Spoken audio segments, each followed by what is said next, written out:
Ito yung ayaw ko eh. Mahina ang loob ko. Tumas ko siyang nalagaan.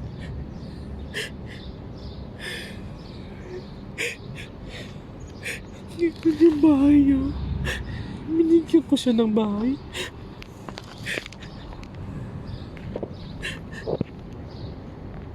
Ito mo siya.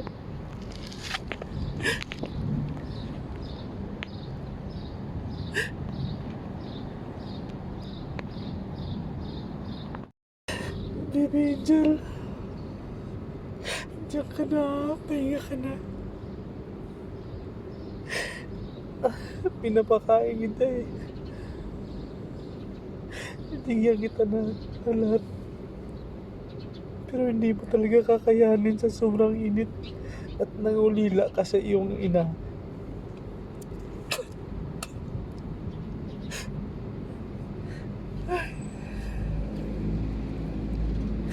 Bye-bye. Punta ka na dun sa paano ni Papa Jesus, ha?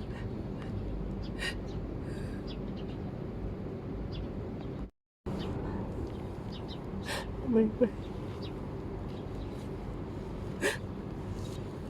Salamat sa araw mo. Bigay mo. Sabi ko naman sa'yo, hanggat mabuhay ka, nandiyan ka. Andito ako. Bye-bye. Hindi ko kaya itapong kita kada. Ilibing kita dyan, ha? Yan ka lang. Dito ko sila pinagmapakain. Nagmamanatili akong magiging malinis.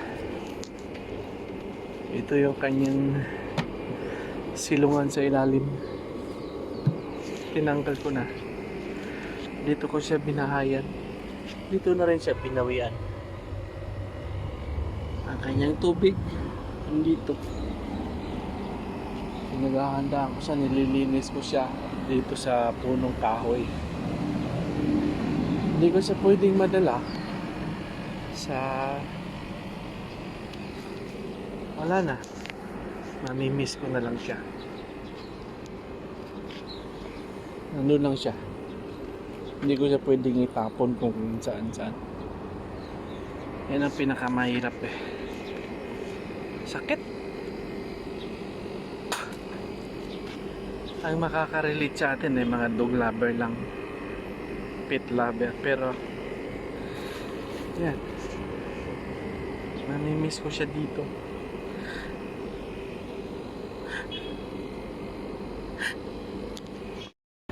Maaga ako magising eh, para lang mapakain siya tanghali. Diyos mio, wala na akong mapapakain dito.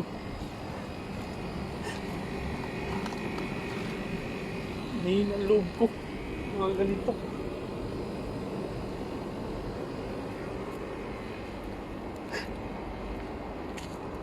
Sige lang.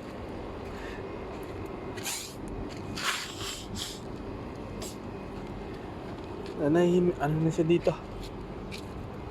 Siya. Yung tumatakbo sa paa ko pag dumating ako. 2 buwan din siya na nalagaan ko siya. Inahanapan ko siya. Dito ako pa naglilinis, parang naka-uniforme, naglilinis. My God. Tama na. Ayaw na umiyak. Bye-bye. Kaya ayaw ko mag-alaga talaga eh. Dito. Kasi hindi natin mabibitbit sa bahay.